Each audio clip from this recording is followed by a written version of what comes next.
2006 के Mumbai train blast cases में सारे आरोपियों को बरी कर दिया गया।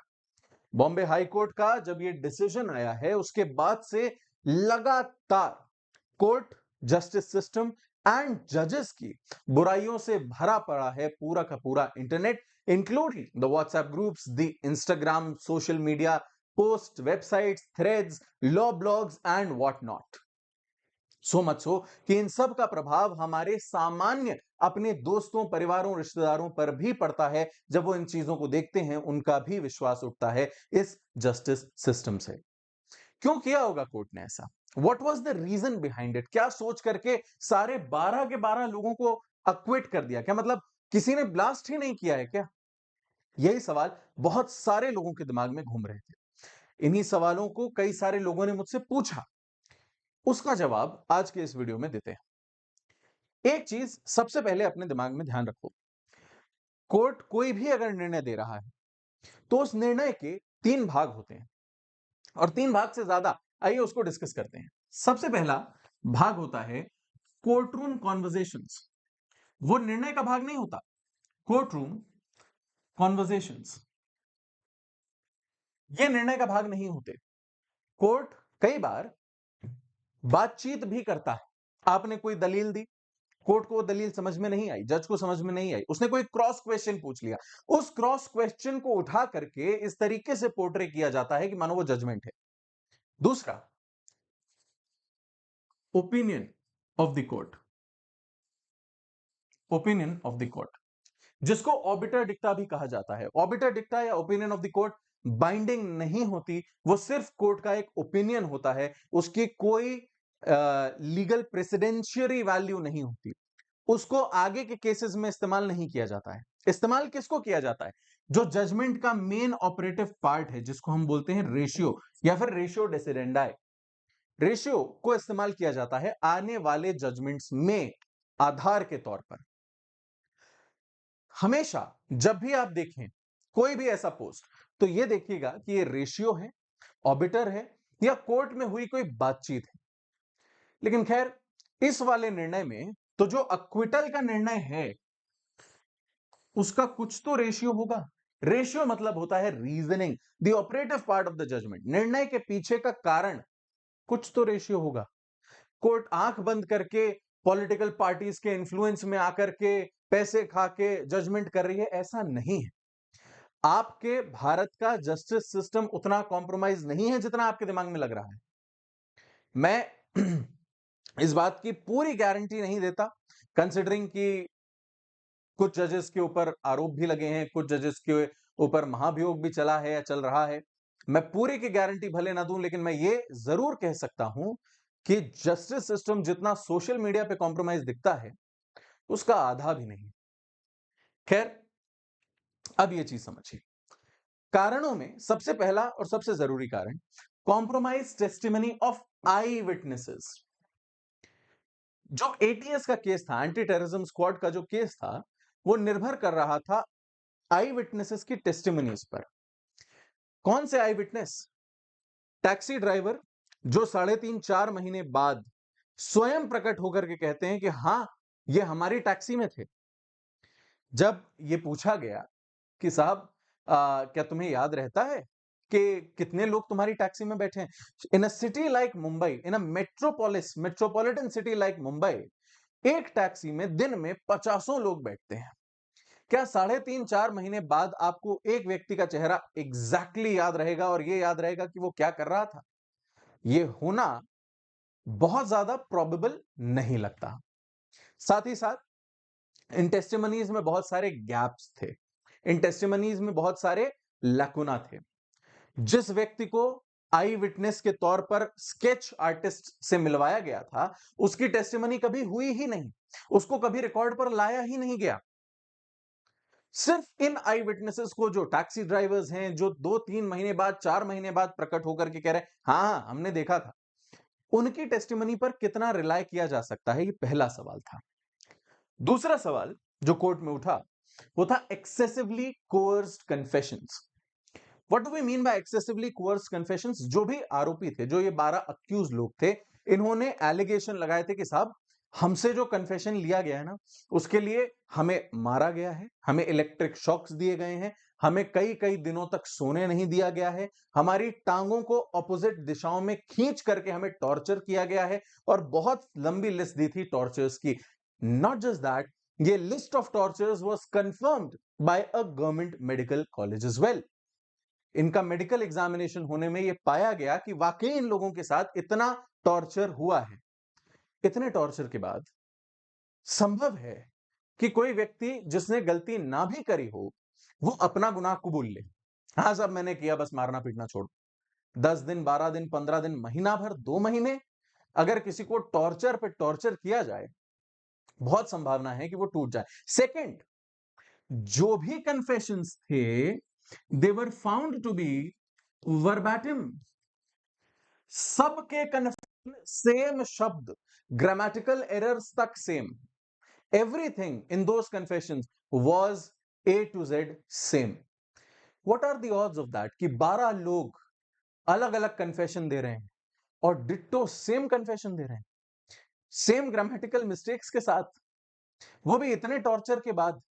It raises a huge suspicion कि इतना मारपीट हो जाने के बाद उनसे एक कागज पर साइन करवाया गया और उठा करके कन्फेशन को सेम कॉपी कर दिया गया। थर्ड थिंग, क्या confessions made to the police officers admissible होते हैं? एक बार मुझे बताइएगा, एविडेंस और भारतीय साक्ष्य अधिनियम क्या कहता है? कमेंट्स में बताइएगा इस विषय में हमारा लॉ क्या कहता है कि पुलिस के सामने जो कन्फेशन हो, क्या वो एडमिसिबल है? That is the second point. Next point was no prior sanction under the MCOCA. MCOCA में कोई भी प्रोसीडिंग करने के लिए एक बहुत सीनियर पुलिस ऑफिसर से सैंक्शन लेना जरूरी है, परमिशन लेना जरूरी है। बिना किसी भी परमिशन को लिए, बिना प्रॉपर प्रोसीजर फॉलो किए कार्रवाई की गई। आनन फानन में 12 लोगों को उठाया गया, उठा करके उनके खिलाफ आरोप सिद्ध किए गए, और जब इवेंचुअली हाई कोर्ट ने यह पाया कि भाई तुम्हारे आरोप सिद्ध हो कहां रहे हैं, तब इन 12 लोगों को अक्विटल मिला है। चलिए हम 1 मिनट के लिए मान लेते हैं कि प्रायर सैंक्शन से कुछ साबित नहीं होता, कोई बात नहीं। अगला कारण था डिस्ट्रक्शन ऑफ एविडेंस। डिफेंस ने यह कहा कि साहब हमारी कॉल रिकॉर्ड डिटेल्स निकाली हैं प्रोसिक्यूशन ने हमारी कॉल रिकॉर्ड डिटेल्स निकाली हैं, आप उनको कोर्ट में पेश कर दीजिए, देखिए क्या हमारा इन ऑर्गेनाइजेशन से कोई संबंध है, हम उस दिन कहां थे, हमारा फोन कहां व्यस्त था, हमारी क्या कभी किसी से बातचीत हुई है, आपने तो सब निकाला, हमारे ढूंढ ढूंढ के फोन और नंबर निकाले हैं, where are the call record details, दीजिए। प्रोसिक्यूशन का कहना था कि साहब वो कॉल रिकॉर्ड डिटेल्स तो गलती से ना डिस्ट्रॉय हो गए, वो गलती से डिस्ट्रॉय हो गए, खत्म हो गए। कहीं ना कहीं दिस रेजेस अनदर सस्पिशन कि एविडेंस आपकी कस्टडी में डिस्ट्रॉय कैसे हो रहा है। इतना क्रूशियल एविडेंस जो कि एग्जैक्ट लिंकेज या एक्सकल्पेबिलिटी शो करेगा, वो आपकी कस्टडी में आकर के गायब कैसे हो जा रहा है, डिस्ट्रॉय कैसे हो जा रहा है, निष्ट कैसे हो जा रहा है। कहीं ऐसा तो नहीं आपको उसमें कुछ भी ना मिला हो और आपने डेलिबरेटली डिस्ट्रॉय किए हो। कोर्ट के सामने बहुत सारे सवाल थे। एक चीज हमेशा याद रखना, जब भी क्रिमिनल लॉ में कोई भी व्यक्ति अगर अक्यूज्ड है और उसको सजा देनी है, the case has to be proven beyond all reasonable doubts.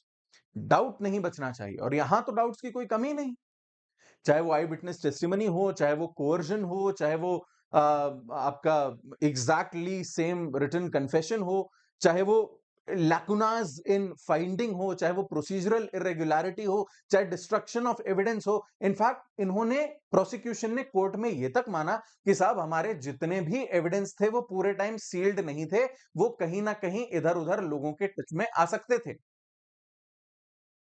Sealed cover evidence नहीं थे। आप एक प्रोसीजर को फॉलो करते हैं किसी भी चीज को रिकवर करते समय, कुछ भी फॉलो नहीं किया गया। 12 लोगों को आरोपी बनाया गया और उठा करके उनके खिलाफ आरोप सिद्ध कर दिए गए। हाई कोर्ट ने जब देखा कि ये बहुत सारे डाउट्स क्रिएट कर रहा है, तो उन 12 को अक्विटल देना जरूरी समझा। That was the decision of the high court. तो क्या इसका मतलब यह है कि किसी ने भी ब्लास्ट नहीं किया?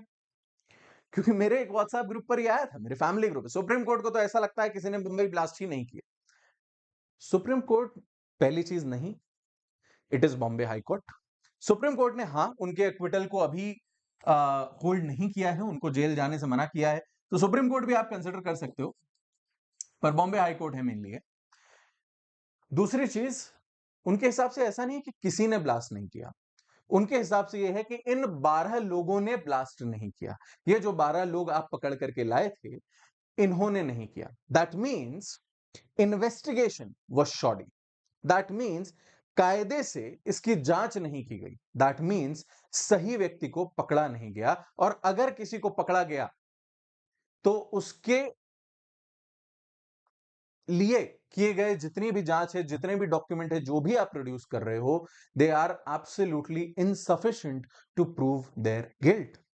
सो नहीं, ऐसा नहीं है कि किसी ने ब्लास्ट नहीं किया, पर ऐसा जरूर है कोर्ट के हिसाब से कि वो जो 12 लोग थे उन्होंने ब्लास्ट नहीं किया है। और हमारा जस्टिस सिस्टम जो है वो एक पॉलिसी पर चलता है, it is better that 10 guilty persons escape than that one innocent suffer. एक भी व्यक्ति गलत तौर से जेल ना जाए।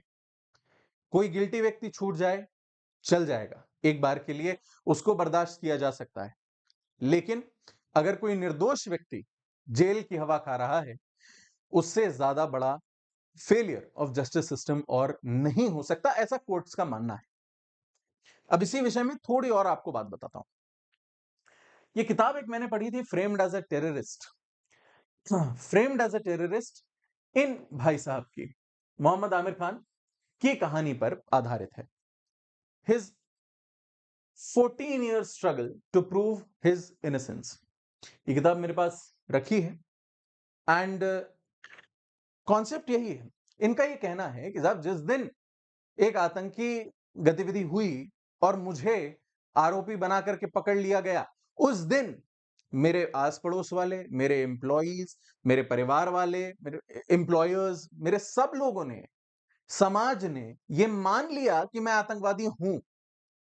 बिना कुछ भी साबित हुए ये प्रिज्यूम कर लिया गया that I am a terrorist, and it took him 14 years। इस किताब में मोहम्मद आमिर खान ने अपनी कहानी बताई है, जिसमें उन्होंने ये कहा है कि किस तरीके के टॉर्चर्स को ही वो सब्जेक्टेड, किस तरीके की परिस्थितियों में इनको रखा गया, किस तरीके का ह्यूमिलिएशन ही had to suffer, and after 14 years of suffering all that, he was proven to be innocent. He was proven not guilty. कोई भी आरोप इनके विरुद्ध अंततः प्रूव नहीं हो पाया, पर इन 14 सालों का कोई हिसाब है नहीं। And this is not the first case, there's a complete movie about it. The movie is based on, well, Shahid Azmi, जिनके नाम से फिल्म है। शाहिद आजमी खुद जब छोटे थे तो उनके ऊपर टेररिज्म के चार्जेस लगे थे, इवेंचुअली ही वाज अक्विटेड। तो he made a purpose in his life कि यार मैं अपनी जिंदगी में ना उन लोगों को डिफेंड करूंगा जिनके ऊपर टेररिज्म के गलत चार्जेस लगते हैं। टेररिज्म के गलत चार्जेस वाले स्पेसिफिकली केसेस को देखना इन्होंने शुरू किया था। अंततः इन्हीं के ऑफिस में कुछ लोगों ने घुस करके गोली मार दी थी, ये कहते हुए कि तुम आतंकियों को डिफेंड करते हो। Rather unfortunate that people of law, आपके मेरे जैसे लोग जो हम लॉ पढ़ते हैं, लीगल सिस्टम को समझते हैं, फेल टू अंडरस्टैंड दैट आतंक का आरोप लगना और आतंकवादी होना बहुत अलग अलग चीजें होती हैं। भारत में हमने पहले भी फेक एनकाउंटर्स देखे हैं, हमने पहले भी पब्लिक प्रेशर से बचने के लिए नकली आरोपियों को खड़ा करते देखा है। तो ऐसी स्थितियों में जब हम आतंक के मामलों में इस तरीके से लोगों को फंसते हुए देखते हैं, तो हम प्रिज्यूम कर लेते हैं कि ये आतंकवादी हैं, और अगर कोई उन्हें डिफेंड करता है तो वो व्यक्ति देशद्रोह है, देशद्रोही है। अगर कोर्ट उन्हें अक्विट करती है तो कोर्ट इलीगल काम कर रही है। पर हम जिन्हें लॉ का ज्ञान है, हमारे हिसाब से जिस व्यक्ति को गिरफ्तार किया गया वो पूरी तरह सही है। खैर, मामला सुप्रीम कोर्ट पहुंच चुका है। सुप्रीम कोर्ट ने अक्विटल के ऊपर कोई स्टे नहीं लगाया है, पर मकोका के अंतर्गत जो प्रोसीडिंग्स हो रही थी उनके ऊपर दुष्प्रभाव पड़ता, उस चीज को देखने के लिए सुप्रीम कोर्ट ने इस मैटर को सुनने के लिए मंजूरी दे दी। अब आगे देखते हैं कि सुप्रीम कोर्ट का निर्णय इस विषय में क्या होता है। That is how this judgment has been pronounced, the reasoning behind the judgment, and this is called the ratio of the judgment, जो आपको अधिकतर जगहों पर देखने के लिए नहीं मिलेगा।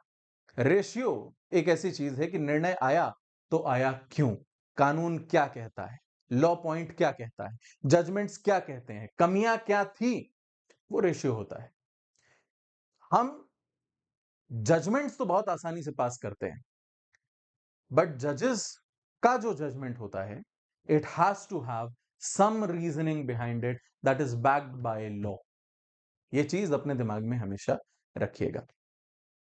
Now towards the end, Unacademy is now again introducing the 60% off along with 12 months extension. However, अभी की जानकारी के हिसाब से the offer is ending today. तो अगर अभी तक आपने एनरोल नहीं किया है तो you can use the code KDS, that is short for Kanishk Devesh Sharma, and आप इस extension को avail कर सकते हैं along with the 60% discount. And I think ये अगर दोबारा रिकॉल होता है तो फॉर कंसिडरेबल पीरियड आपको देखने के लिए नहीं मिलेगा। सो अगर अपनी जुडिशरी की तैयारी कर रहे हैं, start now, start right, start with Unacademy. Thank you, have a great day.